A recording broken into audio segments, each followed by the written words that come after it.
I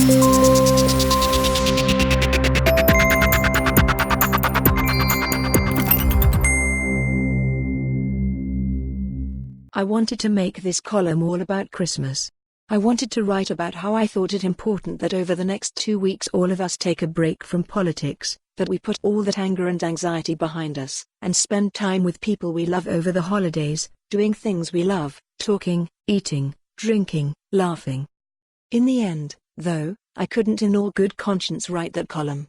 I couldn't write about how great we'll all feel if we only just switch off from the infernal buzz of politics for a fortnight and recuperate in the arms of our family with good food, good wine and good conversation. How could I write that piece when at this time of year family and friends come to visit me in Glasgow and I briefly see the city through their eyes while we walk from restaurant to pub to shop? Full bellies, presents under our arms, wending our way back home a little tipsy. My out-of-town friends and family see what I see every day, but they see it fresh. I notice the disbelief and upset in their eyes at the homeless people shivering on every street corner. I see their sense of shame as they walk by yet another fellow human being without a roof over their head.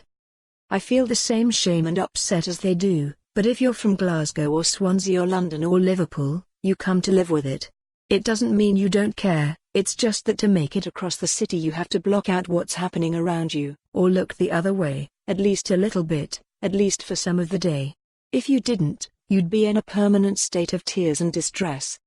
You come to live with it. What a terrible thing to say, but it's true. It feels unforgivable, and it is, but that's why I couldn't write some end-of-year feel-good piece. How can I say let's just think of ourselves when there's people out there with nothing and no one? When homeless people are dying on the streets of Scotland. When homeless people across Britain have been killed, raped, urinated on, robbed, set alight, humiliated and beaten. If an alien landed and looked at us in the Western world they'd be bewildered. We've sent humans into space, we've built the internet, eradicated diseases, we've got people on Earth as rich as Croesus, but yet we cannot look after the most vulnerable in our society.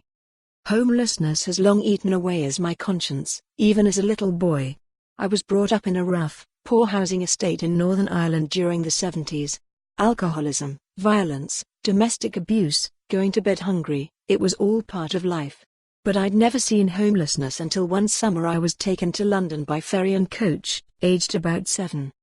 From the moment we got out at the bus station, I saw ragged people huddled in doorways, begging. I'd no idea what had happened to them. How could others be walking past them when they seemed sick and desperate? For more on this story, visit the news article link.